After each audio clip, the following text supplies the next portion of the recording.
એ 30 વર્ષની સરકારે ગુજરાતની અંદર આપણને કંઈક આપ્યું હોય તો એ પીડા સિવાય કાંઈ નતું, આપણે સૌ જાણીએ છીએ. અને એટલા માટે કદાચ આજે આપણે આમ આદમી પાર્ટીની આ સભામાં ઉપસ્થિત છીએ.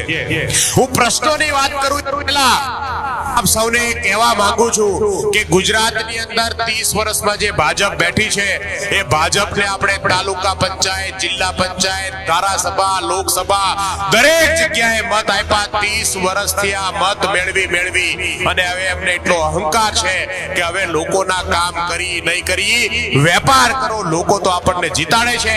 અને એનું પરિણામ છે કે આજે ગુજરાતના ખેડૂતો, ગુજરાતના ગામડાઓ ખેતી ભાંગી રહી છે અને નાના અને મધ્યમ વર્ગના વેપારીઓ આજે જે છે આ ખરાબમાં ખરાબ સ્થિતિમાં છે. આજે સામાન્ય માણસે પોતાના બાળકો ડોક્ટર, એન્જિનિયર બનેના સપનાઓ છોડી દીધા છે.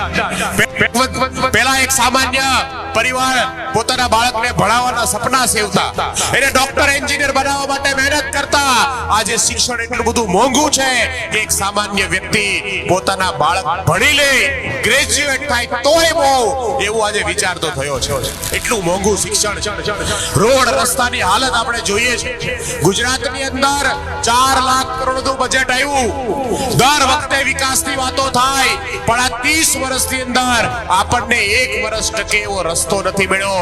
એ પ્રમાણ છે કે ગુજરાતમાં ભાજપ 60-40 ની યોજનામાં બેઠી છે. 60% પૈસા ખાઈ જાય, 60% નો ભ્રષ્ટાચાર.